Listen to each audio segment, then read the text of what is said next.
नमस्कार। नीति राजनीति किशोर समृते के साथ आज हम बात करेंगे बालाघाट न्यूज़ के एक स्पेशल सेगमेंट में बालाघाट और मध्य प्रदेश सहित भारतीय राजनीति के संदर्भ पर।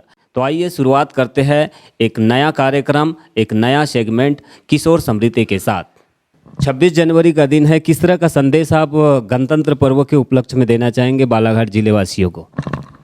देखिए, बालाघाट में मैं आपको एक लाइन पे समझाता हूँ कि गणतंत्र 26 जनवरी 1950 को बाबा साहब का संविधान लागू हुआ और मैंने कुछ दिन पहले बाबा साहब की प्रतिमा पे संविधान की प्रति भेंट किया था कि इस ज़िले में कॉन्स्टिट्यूशन का कहीं भी पालन नहीं होता। इस देश में सारा सिस्टम जो है इस ज़िले में संविधान के विपरीत काम करता है। तो साफ शब्दों में कि इस ज़िले में गण जो है वो तो संविधान पे भरोसा करता है, लेकिन तंत्र संविधान के विपरीत काम करता है। तो फिर ये कैसा गणतंत्र? राष्ट्रीय पर्व है, हम सब लोग या चूँकि एक संवैधानिक दायरे में रह के इस देश के नागरिक हैं, तो हमारी मानसिकता होना चाहिए कि हमारा अपना देश में कानून का राज हो, संविधान का राज हो। लेकिन आपने देखा कि पूरे देश में देश एकदम कम्युनल पॉलिटिक्स की ओर जा रहा है। देश पूरी की पूरी संविधान से विपरीत होकर काम करने वाले लोग इस देश में राष्ट्रभक्त बने फिर रहे हैं। जो संविधान का खुला उल्लंघन कर रहे हैं वो राष्ट्रभक्त है, और जो संविधान का पालन कर रहे हैं उनका कोई मतलब नहीं, वो निरीह प्राणी है। सबके लिए अपना अपना एक इंस्टीट्यूशन है, रूल ऑफ लॉ की अगर हम बात करें या फिर बात करें हम पॉलिटिक्स के राजनीतिक लोगों के बारे में। लेकिन आपने इसमें डायरेक्ट ब्लेम कर लगा दिया है कि कम्युनल पॉलिटिक्स इस समय हो रही है, पॉपुलर पॉलिटिक्स भी हो रही है, लेकिन सीरियस पॉलिटिक्स जिसको हम नीतियों की राजनीति की बात कर रहे हैं, और नीतियों की राजनीति को लेकर ही हम आपको आज इस कार्यक्रम में आमंत्रित किए हैं। तो किस तरह की एक राजनीति की ज़रूरत है, देश के नागरिकों को क्या समझने की ज़रूरत है? चूँकि हम देख रहे हैं कि नागरिकों के माध्यम से लोकतंत्र का पर्व महान होता है, देश महान होता है, लेकिन नागरिक आप कहीं दिखाई नहीं दे रहा है, राजनीति ही हो रही है केवल। देखिए, वो एक लाइन पे मैं समझाता हूँ। जिस देश में उस देश की अर्थव्यवस्था ताकतवर होती है उस देश का सम्मान होता है। आज पूरी दुनिया में भारत का जो रुपया है डॉलर के मुकाबले, पाउंड के मुकाबले हम कितना पीछे हैं। तो सवाल ये उठता है कि हमारी इकोनॉमिक सोच, हमारी जो इकोनॉमी है, हम दुनिया में सबसे पीछे हैं, हमारा रुपया सबसे कमज़ोर है। हमारी जो बाकी फोर्सेस हैं, अगर हम या इस पे बात करें, चिकित्सा सुविधाओं पे हम बात करें, या हम अपने आर्म्स एमुनेशन पे बात करें, तो हमारी पूरी की पूरी आर्मी दुनिया के सारे आयात पे डिपेंड करती है। दुनिया से हम हर चीज़, टेक्नोलॉजी हम आयात करते हैं। हम एजुकेशन सिस्टम में दुनिया से बहुत पीछे हैं, हम स्वास्थ्य सुविधाओं में दुनिया से बहुत पीछे हैं, और ज़बरदस्ती हम अपने देश में हंगामा पीटते रहते हैं कि भाई मेरा भारत महान। भाई हर देश हमको प्यारा है, अपना देश बहुत प्यारा है हमको, कोई बात नहीं है। हम चाहते हैं कि हमारी आर्मी दुनिया में सबसे ताकतवर हो, हमारे देश की मुद्रा दुनिया में सबसे ताकतवर हो, हमारे देश की सेना दुनिया में सबसे ताकतवर हो, हमारे देश का एजुकेशन, आप सोचो वो एजुकेशन कहाँ गया जहाँ वेनशांग हमारे यहाँ पढ़ने आता था। हमारे यहाँ पे तक्षशिला और नालंदा जैसी यूनिवर्सिटी होती थी। आज तो आप देखो कि पूरा एजुकेशन ख़त्म है। आज शराब दुकानें खुली, स्कूलों में ताले बंद हैं। हमारे यहाँ कौन पढ़ने आ रहा है? अगर हम टेक्निकल बात करते हैं, डॉक्टरों की बात करते हैं, तो हमने नर्सें सबसे ज़्यादा तैयार की, डॉक्टर हमने बनाए नहीं। और हम ओमिक्रॉन आ रहा है तो कोरोना आ रहा है तो इसके उस पर हम बात करते हैं। पायलट पे हम बात करें तो हमने एयर होस्टेज ज़्यादा बनाए, पायलट नहीं बनाए। हमको पायलट विदेशों से लेना पड़ता है। पूरी दुनिया में अगर हम बात करें तो पूरी दुनिया को 2-3 लोग चलाते हैं। एक तो पूरी दुनिया का हथियार बेचने वाला, दूसरा ड्रग माफिया, और तीसरा आयात निर्यात माफिया। तो भारत में आपने देखा अभी किसानों के जो कृषि कानून है, काले कानूनों को लेके पूरा दुनिया में भारत की बड़ी बदनामी हुई, यहाँ का एग्रीकल्चर सिस्टम की बड़ी बदनामी। मेरा कहना, जिस जय जवान और जय किसान का नारा देने वाली इस देश की सरकारों ने, जहाँ किसान हमारे खिलाफ 11 महीने 1.5 साल तक धरने पे बैठा हो, जिस देश में जवान अपनी पुरानी पेंशन के लिए, पुरानी पेंशन बहाल करने के लिए तरस रहा हो, तो इस देश में हमको सोचना पड़ेगा कि हमारा देश किस दिशा में जा रहा है। पेंडेमिक के बहाने आपने कई सारे सवाल और कई सारे मुद्दे उठाए। आपको लगता है कि पेंडेमिक एक बहाना है? बिल्कुल बहाना है। किस तरह का बहाना है? क्या आपको इसमें चाल समझ में आ रही है? एक बात मुझे बताओ, 200 साल लग गया था हमें अंग्रेजों से बहाल होने, और वही इस देश का जो स्टिल फ्रेम है। आज पूरी दुनिया में WHO क्या कर रहा है? अभी कोरोना ले आया, ओमिक्रॉन ले आया, और अब ओमिक्रॉन का बच्चा और ढूंढ रहे हैं लोग, क्योंकि ये चाह रहे हैं हम तालाब में मछली पालते हैं, वहाँ नाव चलती है, तो अपन जानते हैं जितनी नाव चलेगी उतना वहाँ ऑक्सीजन क्या होगा, ज़्यादा होगा, वहाँ मछली में ज़्यादा ग्रोथ होगी। तो हम क्या करते हैं, जहाँ मछली पालते हैं जिस तालाब में, वहाँ पे क्या करते हैं, वहाँ बतख छोड़ देते हैं, बतख वहाँ ज़्यादा तैरती है तो ऑक्सीजन ज़्यादा आती है। आप क्या कर रहे हो भारत में और पूरी दुनिया में, जहाँ इंसान को खुली हवा में रहना चाहिए, जो ठंडी का जो सीज़न है उसको हम हेल्दी सीज़न बोलते हैं। डॉक्टर बोलता है बीमार आदमी को कि आप क्या 1 किलोमीटर घूम के आओ, थोड़ा दौड़ो, थोड़ा उछलो, थोड़ा कूदो, तो उससे आपका जो शरीर का सिस्टम बहाल होगा। आप क्या कर रहे हो, घर में रहो, सुरक्षित रहो, घर में रहो, सुरक्षित रहो, घर से निकलो मत। ये कौन सा सिस्टम है? आप दुनिया में क्या मैसेज देना चाहते हो? आपने लोगों के मुंह में मास्क लगा दिया, दुनिया में आप स्वास्थ्य रक्षक बन के घूमते हो, आपको रोटी की चिंता नहीं है। एक और दुनिया ये जो 8 लाख वर्ष से इस धरती पे मनुष्य है, लेकिन दुनिया में ऐसी सरकारें कभी देखने में नहीं आई है। पहले भी प्लेग और पता नहीं कितनी महामारी आई है, लेकिन मनुष्य को कैद करके दुनिया में कभी किसी वैद्यों ने नहीं रखा। बड़ी बड़ी महामारी में से दुनिया गुजरी है, लेकिन कभी वैद्यों ने कहा कि नहीं साहब बिल्कुल प्लेग फैला है, आप तो मोहल्ले में मत जाना, डायरिया फैला है उस मोहल्ले में मत जाना। ये कौन सा आपने वायरस लिया है? इसको तो इंटरनेशनल पेंडेमिक का दर्जा मिला हुआ है, पूरे दुनिया में इस बीमारी की वजह से हाहाकार मचा हुआ है, और ऐसी भारत में भी यही स्थिति है। मेरा कहना है हिरोशिमा और नागासाकी पे बम पड़ा, पूरी दुनिया में जापान में सबसे ज़्यादा रेडिएशन फैला, वहाँ पे लॉकडाउन क्यों नहीं लगा? भोपाल गैस कांड हुआ, यूनियन गैस कारपाइड से 30,000 से ज़्यादा लोग खत्म हुए। भोपाल के आजू बाजू आपने लॉकडाउन क्यों नहीं लगाया? वुहान में मेरी राय में 1 मिलीग्राम भी नहीं होगा कोविड, 1 मिलीग्राम, और उसने पूरी दुनिया में इस तरह का माहौल। आप बताएं, ये पूरा सिस्टम, इस देश का जो बड़ा मीडिया है और इस देश का जो नौकर साहब, पूरी दुनिया का नौकर साहब, पूरी दुनिया का मीडिया और पूरी दुनिया के जो दवाई विक्रेता, इनका एक WHO इनका एजेंट बना हुआ है, और इनके माध्यम से पूरी दुनिया की आबादी को कैसे नियंत्रित किया जाए, इंसान को कैसे गुलाम बनाया जाए, एक बड़ा षड्यंत्र है। और आपको बता रहा हूँ, ये जो मैं आज बोल रहा हूँ, एक दिन आपको सबको मिलके इस षड्यंत्र के खिलाफ लड़ना पड़ेगा। मनुष्य को यदि आज़ादी चाहिए, मनुष्य को यदि दुनिया में जिंदा रहना है, तो इस सारे सिस्टम के खिलाफ आपको लड़ना पड़ेगा। आप सोचो, बच्चे स्कूल नहीं जा रहे हैं, बच्चों के स्कूल नहीं जाने जान रहे हैं, उनका शैक्षणिक विकास तो रुक ही रहा है, शारीरिक विकास रुक रहा है, बौद्धिक विकास रुक रहा है। शराब दुकानें आपने खोल के रखी, शराब दुकानें क्यों खोल के रखे भाई? कौन पी रहा है शराब? बच्चों के अभिभावक पी रहे हैं ना शराब। क्यों पी रहे हैं शराब? घर में वो शराब पी के आएंगे, बच्चों को मारेंगे। मतलब आप किस तरीके से, क्योंकि पूरी दुनिया में परिवार नियोजन का विरोध हुआ, नसबंदी का विरोध हुआ, तो आपने सोचा कि मनुष्य की आबादी को कैसे कंट्रोल किया जाए। तो ये कौन सा तरीका है? आपने स्कूल बंद कर दिया, क्योंकि मालूम है पूरी दुनिया में अगर स्कूल चालू रहेंगे, कॉलेज चालू रहेंगे, तो बेरोजगार पैदा होंगे, नौकरियां आप दे नहीं पा रहे हो। तो पूरी दुनिया में बेरोजगारों को कैसे दबाया जाए, कैसे ख़त्म किया जाए, तो ये सारा सिस्टम लॉकडाउन है। दूसरा, लोकतंत्र है, भारत में लोकतंत्र है। आप ऑनलाइन वोटिंग की बात करते हो, भारत में प्रत्यक्ष मतदान की व्यवस्था नहीं है, भारत में गुप्त मतदान की व्यवस्था है। आप ऑनलाइन वोटिंग की कैसी बात कर रहे हो? भारत में लोकतांत्रिक व्यवस्था है, लोग गली मोहल्ले में जाके वोट मांगने की बात कर रहे हैं, आप वर्चुअल रैली की बात कर रहे हो। अब मीडिया में आप स्लॉट बुक कराना पड़ेगा आपको, यदि आपको लोगों को संबोधित करना है तो एक चैनल में जाके आपको स्लॉट बुक कराना पड़ेगा, वो आपको टाइम देगा 15 मिनट, 10 मिनट, 20 मिनट, उसके करोड़ों रुपये कमाएगा। ये वर्चुअल रैली क्या होती है? गरीब आदमी को क्या समझता है वर्चुअल रैली? भाई वोटर है, उसका वोटिंग राइट है, तो उसके बीच में जब तक वो जाएगा नहीं तो उसके इशू कैसे, नेता कैसे समझेगा, और नेता जब नहीं समझेगा तो उसकी प्रॉब्लम कैसे सॉल्व होगी? तो ये देश को पीछे करने की एक बड़ी साजिश है। पूरी दुनिया में जितनी भी सरकारें हैं जो जनता का सामना नहीं कर सकती, उनका काम है कैसे देश को पीछे किया। भाई जहाँ से जननेता तैयार होते थे वो विधानसभा बंद है, ऐसे में किशोर समृद्धि क्या कहते हैं?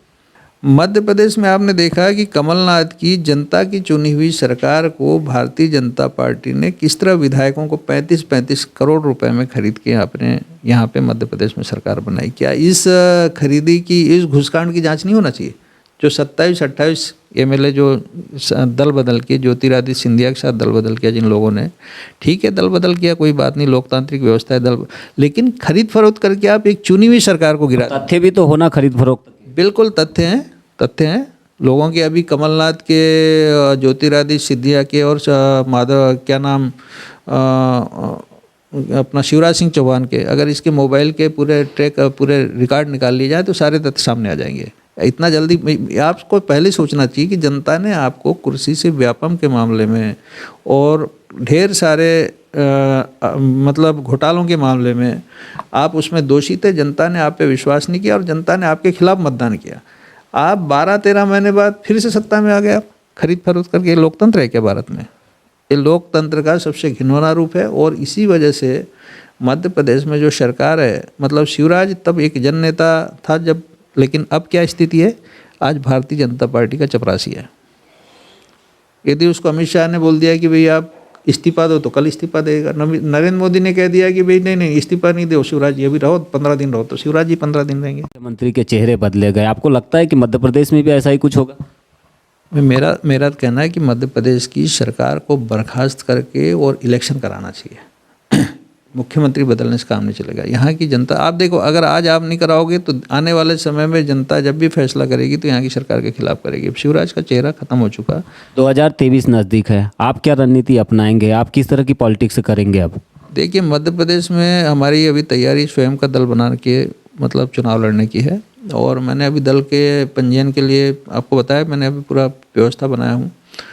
तो हमारी तैयारी इस बार बैलेंस पावर बनने की, चूँकि हम पहली बार अपना दल से चुनाव लड़ेंगे। और पॉलिटिकल पावर बैलेंस, बिल्कुल पॉलिटिकल पावर बैलेंस। अगर हमारे 15-20 के लिए तो कम से कम 10-12 एमएलए की जरूरत पड़ेगी, 20-25 एमएलए की जरूरत पड़ेगी। मध्य प्रदेश में अब स्थिति बिल्कुल ये समझ लीजिए बाउंड्री के पास ही होगी। जो भी सरकारें होगी आने वाले समय में, उनकी स्थिति 10-20 विधायकों की, क्योंकि हंग असेंबली आने वाली है समय में, फिर हंग असेंबली होगी।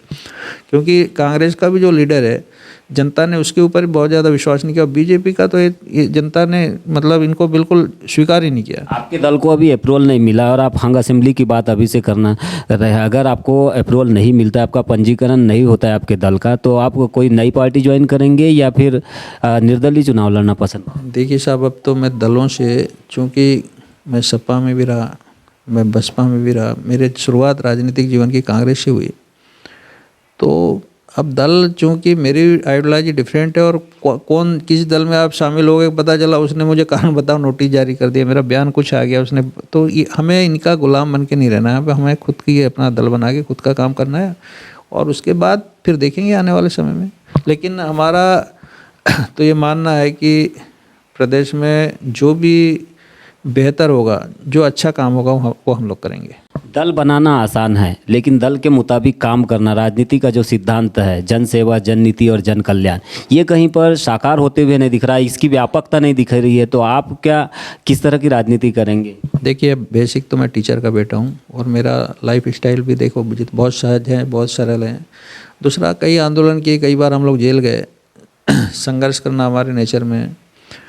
दूसरा, जो जैसे उत्तर प्रदेश में मुलायम सिंह जी ने किया, बिहार में लालू जी ने किया, सबका अपना अपना क्षेत्रीय स्तर पे अपने अपने दल बनाए। तो हमारा जो दल होगा, हम तो राष्ट्रीय स्तर पे काम करेंगे। और ठीक है, अभी काम करने में थोड़ा समय लगे, कोई ज़रूरी थोड़ी कि लोग आपको तत्काल ही स्वीकार करने लगे कि आज हम आए और लोग हमको एक्सेप्ट कर लें, ऐसा कोई नहीं है।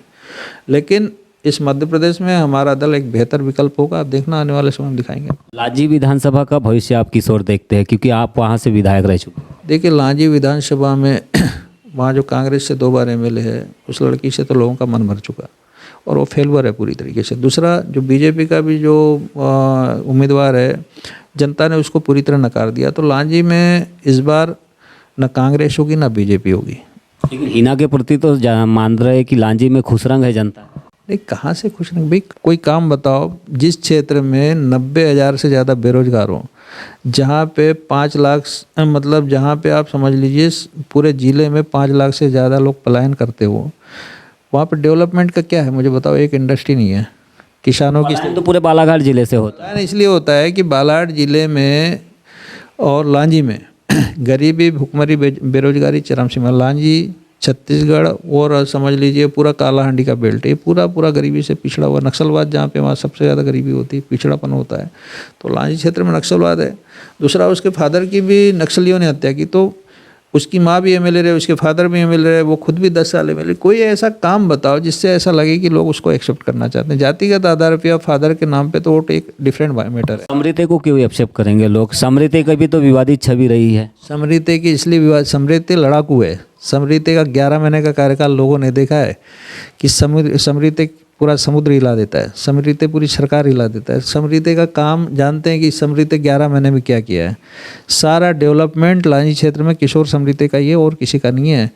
आपको पता है रजेगांव लांजी आमगांव रोड, लांजी साल्टेकरी रोड, लांजी से खैरागढ़ रोड, ये LEW की रोड है, लेफ्टिस्ट इंटीग्रेटेड वर्क। 1990 की योजना, जानते हैं 1990 से भारत सरकार ने, है ना, 7 राज्यों में LEW लेफ्टिस्ट इंटीग्रेटेड वर्क्स करते हैं, उसको वामपंथी विचारधारा को ख़त्म करने के लिए।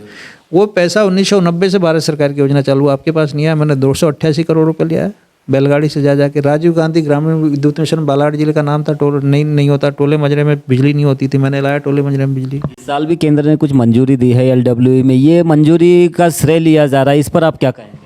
मुझे बताओ LEW के लिए क्या होता है जानते हो? कलेक्टर यहाँ से प्रोजेक्ट बना के भेजता है और भारत सरकार उसको स्वीकार करती है। किसी जनप्रतिनिधि ने अगर श्रेय लेने की बात करता है, उससे पूछो तूने कब चिट्ठी लिखा था, उससे बात तो करो कि लिखा कब था आपने, किसको चिट्ठी लिख दिया। अमित शाह तुम्हारी क्यों सुनेगा, मुझे बताओ। सेक्रेटरी होम आपकी क्यों सुनेगा। केंद्रीय गृह मंत्रालय के अधीन कितनी सारी योजनाएं होती है, वामपंथी विचार। भारत सरकार के जम्मू कश्मीर अलग होता है, वामपंथी विचारधारा अलग होती है, धारा 370 के स्टेट अलग होते हैं, सीमावर्ती राज्य अलग होते हैं। तो आपकी चिट्ठी कहाँ गई, किसके पास भेजा आपने, कहाँ से आ गया आपके पास पैसा? मजाक है क्या? अभी तो बाघ संरक्षण प्राधिकरण, आपको नहीं पता है कि बाघ संरक्षण प्राधिकरण का अध्यक्ष भारत का प्रधानमंत्री होता है, जानते हो?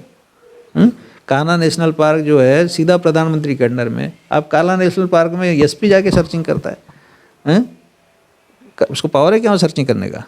ये तो एक अलग मुद्दा है। हम बात कर रहे थे बालाघाट की और लांजी की राजनीति के संदर्भ में। मैं बता रहा हूँ, लांजी बहुत पीछे है। देखो, लांजी में जब हम MLA बन के आए थे, याद होगा आपको, बहला गाँव डूबता था बार बार। बिल्कुल, ठीक है। उससे पहले जो MLA थे उस गांव क्यों नहीं बचा पाए?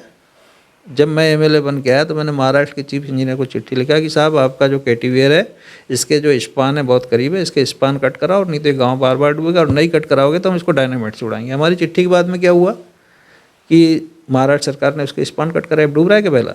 नहीं। इससे पहले क्यों नहीं किया? बालाघाट से लांजी बिजली जाती पहले, अब लांजी से बालाघाट 172 का सब स्टेशन, 132 का सब स्टेशन में। पीछे होने का कारण क्या मानते हैं आप? पीछे होने का कारण ये है, देखिए 7.5 साल वहाँ पे यशवंतराव खुंगल कम पढ़े लिखे MLA रहे। उसके बाद में 26 साल वहाँ BJP का MLA रहा, जो इमोशनल पॉलिटिक्स NP खुंगल के बीच में जीता रहा। किसी ने इंडस्ट्रियल डेवलपमेंट की बात नहीं किया। बालाघाट जिले में आपको पूरी बात बताता हूँ, बालाघाट, वाराणसी, बैहर 3 जिले बनाना पड़ेगा, नैनपुर को 1 जिला बनाना पड़ेगा, और बालाघाट को कमिश्नरी बनाना पड़ेगा, बालाघाट को संभाग बनाना पड़ेगा। क्योंकि बालाघाट जो है एक डिस्ट्रिक्ट के डेवलपमेंट का सेचुरेशन उसने पूरा कर लिया। दूसरी बात, मज़े की बात बता रहा हूँ कि बालाघाट का जो क्षेत्रफल है 9,200 वर्ग किलोमीटर का जिला है। भारत में 5200 वर्ग किलोमीटर का कौन है? गोवा राज्य है, ठीक है। 7300 वर्ग किलोमीटर का सिक्किम राज्य है। ये 2 बड़े राज्य हैं और हमारा एक अकेला जिला है, सिक्किम से भी बड़ा है और गोवा से भी बड़ा है। गोवा का डेवलपमेंट क्यों है कि वो स्टेट है, सिक्किम का डेवलपमेंट क्यों है कि वो स्टेट है, बालाघाट का डेवलपमेंट इसलिए नहीं कि ये जिला है। बालाघाट में IAP का पैसा नक्सलवाद के नाम पे आया पैसा, ट्राइबल डेवलपमेंट का पैसा यहाँ पे आता है। SC ST के आप देखो पूरे ज़िले में, आप ग्राम पंचायतों में SC ST के जो वार्ड होते हैं उनके लिए एक सेपरेट पैसा आता है उनके डेवलपमेंट के लिए। आप देखो पूरे गांव में SC ST सब प्लान, हाँ, फिर बजट में कहीं कोई डेवलपमेंट नहीं है यहाँ पे। दूसरा, यहाँ पे सबसे ज़्यादा मज़े की बात है कि जितने भी यहाँ के नेता हैं वो सरकारी धन का दुरुपयोग करते हैं। वो डेवलपमेंट नहीं चाहते, वो चाहते हैं यहाँ पे ठेकेदारों का एक सिंडिकेट बना, इनको काम दे दो, 50% काम करेगा, 50% पैसा। तो ये सिस्टम पूरा लांजी में भी चला हुआ है। वहाँ पे सर्वाधिक ग्राम पंचायतों की स्थिति, बिल्कुल कोई डेवलपमेंट नहीं है। ट्राइबल की स्थिति सबसे ज़्यादा खराब है। ये तो लांजी के पिछड़ेपन का कारण हुआ, लेकिन आप लांजी में राजनीति करना चाह रहे हैं, स्टेट में राजनीति कर रहा है, नेशनल लेवल के आपको राजनीति करना है, और आप कह रहे हैं कि इसके लिए मैं सक्षम हूँ।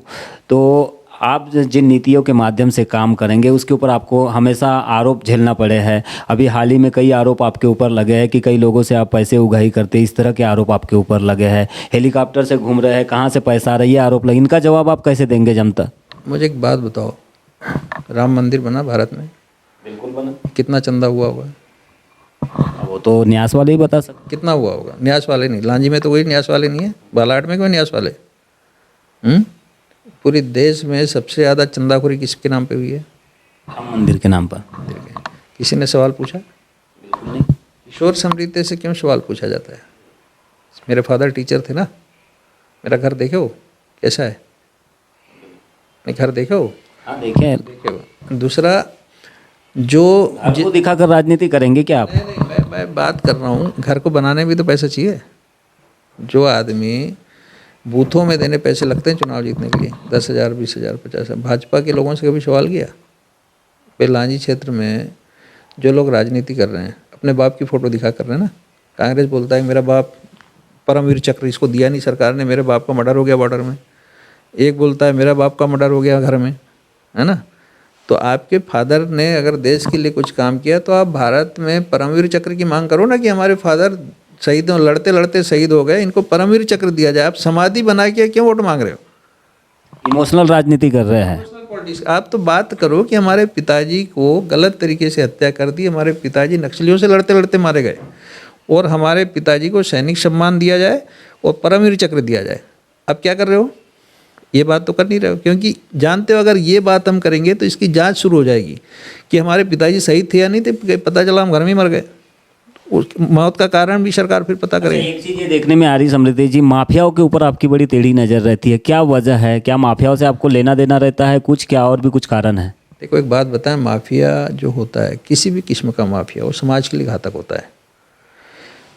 बालाघाट जिले में आपने देखा होगा कि सर्वाधिक मौत कहाँ पे हुई? इस जिले में शराब पीने से लोगों की मौत हुई है।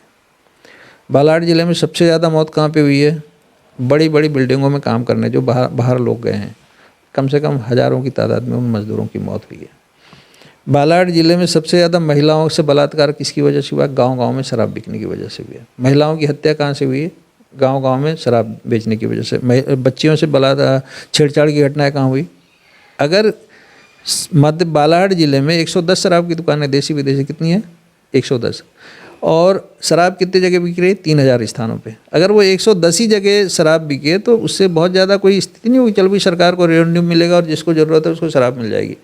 लेकिन आप तो गली मोहल्ले में बेचो, कुछ जुआ हो रहा है, सट्टा हो रहा है, शराब हो रहा है, इससे सामाजिक व्यवस्था बिगड़ रही है। और इसके खिलाफ आपकी क्या आप रणनीति रहेगी, क्योंकि राजनीति भी कर रहे हैं ना आप तो? मेरी तो मध्य प्रदेश को माफिया मुक्त कराने की और पूरे देश को माफिया मुक्त होना चाहिए। कैसे माफिया मुक्त कराएंगे? सरकार के पर ही आरोप लगा रहे कि माफियाओं को संरक्षण देने का। हाँ तो बिल्कुल लगाएंगे। फिर जिसकी भी सरकार में माफिया पनपेगा वो सरकार, अभी आपने पंजाब में इलेक्शन देखा, पंजाब के ऊपर एक फिल्म बनी उड़ता पंजाब। दिल्ली में आपने देखा, दिल्ली में अरविंद केजरीवाल ने शराब की दुकानों की संख्या बढ़ा दी, और पंजाब में जाके क्या बोल रहा है कि हम शराब मुक्त करेंगे पंजाब को, नशा मुक्त करेंगे पंजाब को। और दिल्ली में आपकी सरकार है, क्या कर रहे हो आप? दिल्ली में आपकी सरकार है तो आप क्या कर रहे हो? वहाँ शराब की दुकान है। भारतीय जनता पार्टी हम बोले राम राज्य लाएंगे। राम राज्य का मतलब माफिया मुक्त राज्य। मध्य प्रदेश में भारतीय जनता पार्टी की सरकार राम राज्य होना चाहिए कि माफिया से मिला हुआ राज्य होना चाहिए? माफिया का मतलब होता है कि माफिया संगठित अपराध करता है और समाज को अपराध की ओर ढकेलता है, समाज को दिशाहीन करता है, इसलिए माफिया का विरोध होना चाहिए। समाज एक अपना दिशा में काम करता है, लोगों का एक जीवन होता है, वो जीवन में अपना जीना चाहते हैं। अब उसी जीवन को आपने देखा, मुकेश अंबानी के घर के बाजू में एक छोटा बच्चा गरीब उसका घर है, तो रात दिन वो देखेगा कि एंटीला के बाजू में उसका घर है, उसके यहाँ पे जेट प्लस सिक्योरिटी है, तो बाजू वाला देखेगा कि मेरा बच्चा कब मुकेश अंबानी की तरह बनेगा। अगर अच्छे कर्म करके बने तो स्वागत है। मध्य प्रदेश और बालाघाट के लोगों के लिए क्या संदेश होगा आपका?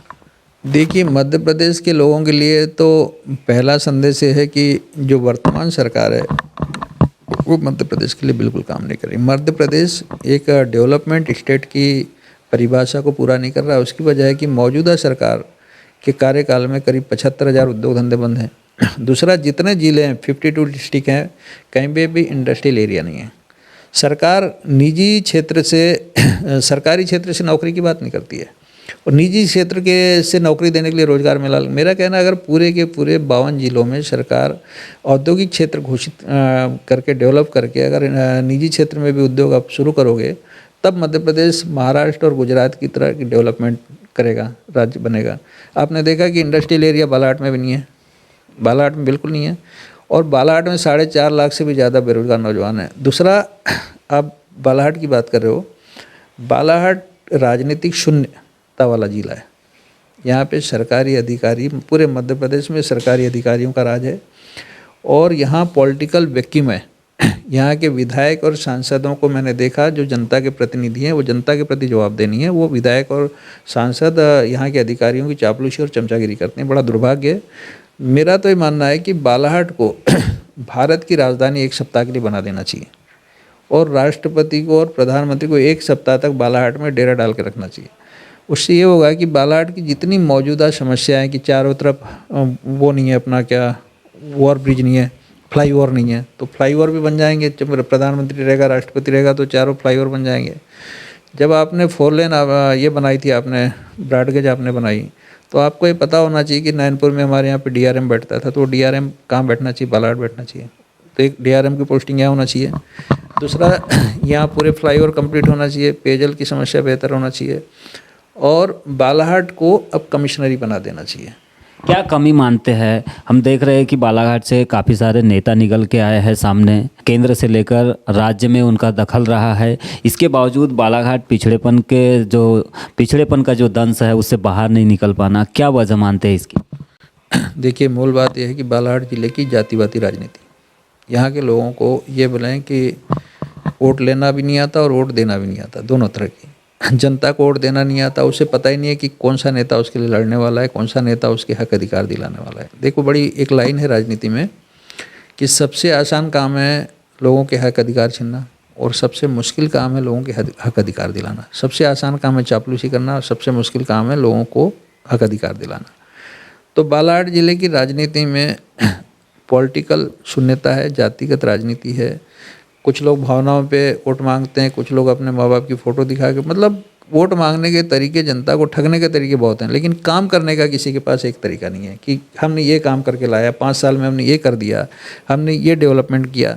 मुझे बड़ा अफसोस होता है ज़िले में कि कोई भी राजनीतिक व्यक्ति जो विधानसभा में चुन के जाता है, विधानसभा में उसके पास बोलने के लिए शब्द नहीं होते, पार्लियामेंट में जाता है, वहाँ शब्द नहीं होते। तो अगर आप अपने क्षेत्र की जनता के लिए हेजिटेशन नहीं करोगे, लड़ोगे नहीं, कुछ नहीं करोगे, तो आपको मिलेगा क्या?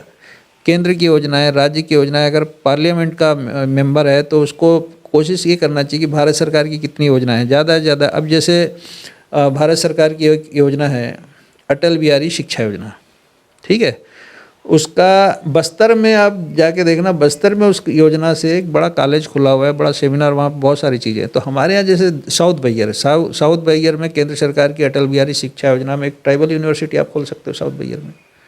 भाई, जो एक साउथ ट्राइबल यूनिवर्सिटी कहाँ पे? अमरकंटक में है, उसका एक पार्ट यहाँ पे आप साउथ बैरियर में चालू कर सकते हो। सबसे ज़्यादा प्रभावित मध्य प्रदेश में नक्सलवाद के नाम पे आप सेना का प्रशिक्षण सेंटर खोल सकते हो साउथ बैरियर में। जो पावर प्लांट वहाँ पे परमाणु ऊर्जा वाला, कहाँ पे, मंडला के पास जो लग रहा था, वो उसको बंद कर दिया मैंने। उसमें लिखा चिट्ठी कि ये पावर प्लांट को, चूँकि वहाँ पे नर्मदा जी में उसका रेडिएशन फैलने का खतरा है, तो वो जो पावर प्लांट है उसको आप हमारे यहाँ धीरी में खोलो। धीरी के लोगों ने पलायन कर लिया, करीब 2500 एकड़ ज़मीन वहाँ खाली पड़ी हुई है, और अगर वहाँ कोई विस्फोट भी होता है तो उसका कोई असर नहीं पड़ेगा। वहाँ पर नाला वाला सब पर्याप्त है। तो मैंने गवर्नमेंट ऑफ इंडिया को लिखा और उसमें एटॉमिक न्यूक्लियर पावर कॉरपोरेशन को लिखा मैंने, भारत सरकार का, कि भाई ये वाला जो पावर प्लांट है जो मंडला में जो लग रहा था, उसको यहाँ पे बालाहाट में धीरे में किया जाए। तो देखिए, आप काम करोगे तब आपको समझ में। लिखने का मतलब है कि कोई चिट्ठी किसी पॉलिसी मैटर पे लिखी जाए तो उस पर कुछ ना कुछ होता है। हमने लिखा कि भाई यहाँ पे देवर बेले से लेकर मछुरदा तक एक बड़ा बेल्ट है जिसमें कोबाल्ट है और कापर है। अभी उस पर गवर्नमेंट ऑफ इंडिया यदि सर्वे कराएगी तो वहाँ पे कापर होगा, तो SCL का जो प्लांट है उसको वहाँ से खुदाई का काम चालू हो जाएगा, वहाँ माइल हो गया। अब उनका जिम्मेदारी, हमारा काम, अगर हम पार्लियामेंट में होते तो सब कुछ करा देते उसको। तो काम, यदि आप यहाँ पे इतना बड़ा माइनिंग का जिला है इतने MOU होते हैं, जितना भी MOU होता है K4 फार्म भराया जाता है, तो सब लिख के देते हैं कि हम यहाँ अपना यूनिट लगाएंगे, यहाँ इंडस्ट्री लगाएंगे। कितने प्लांट लगे हैं? किसी के हैं? किसी मैंगनीज की लीज लेने वाले की, जिसने भी ये K4 फार्मर है, मैं समझता हूँ 80-90 लोगों की लीज है। अगर ये 90 लोग अगर इनका K4 फार्म के आधार पे अगर ये यूनिट लगाते हैं, इंडस्ट्री लगाते हैं, तो जानते हो कम से कम 7 से 10 हज़ार लोगों को काम मिलेगा अपने आप। तो इस दिशा में आप काम नहीं करोगे और उनको बचाने का, ये तो ऐसा में मामला है जैसे कोल ब्लॉक का नहीं था कि हम कोल ब्लॉक का ले लिया और बोले हम साहब पावर प्लांट लगाएंगे, और पावर प्लांट लगाए नहीं। देर सवेर कभी CBI होगी तो तमाम मैंगनीज की लीज लेने वाले पूरे जेल जाएंगे, एक भी नहीं बचने वाले, आपको बता रहा हूँ। ये बहुत भयंकर मैटर है बालाहाट जिला। तो ये थे लांजी क्षेत्र के पूर्व विधायक किशोर समृते, जिन्हें आप सुन रहे थे बालाघाट न्यूज़ के एक स्पेशल सेगमेंट नीति राजनीति में। किशोर समृते का कहना है कि बालाघाट जिले की राजनीति और मध्य प्रदेश की राजनीति में शून्यता है। इसी वजह से बालाघाट जिला हो या फिर मध्य प्रदेश हो, जो औद्योगिक विकास, जो कृषि का विकास और जो रोजगार के क्षेत्र में एक बड़ा बदलाव होना चाहिए था, वो नहीं हो पाया है। इनके लिए एक विशेष नीतियों पर काम करने की ज़रूरत है और इन नीतियों पर वे काम करने के लिए अपना खुद का एक राजनीतिक दल बना रहे हैं। चूँकि इन्हें निर्वाचन आयोग से अभी तक दल के लिए पंजीकृत नहीं किया गया है, इस वजह से वे थोड़ा सा पीछे हट रहे हैं, लेकिन वे प्रयासरत है। जब भी इन्हें पंजीकृत मिल जाता है इनके राजनीतिक दल को, तो उस पहचान के आधार पर वे मध्य प्रदेश सहित बालाघाट में एक नई राजनीति का आगाज करेंगे। अब देखना ये होगा कि समृते, जो कि हमेशा से विवादों से नाता रहा है, जिनके ऊपर कई आरोप लगते रहे हैं, वे एक नए राजनीतिक दल के माध्यम से आगे मध्य प्रदेश और बालाघाट की राजनीति में किस तरह से उथल पुथल करते हैं, क्योंकि इनका काम हमेशा उथल पुथल करने का ही रहा है।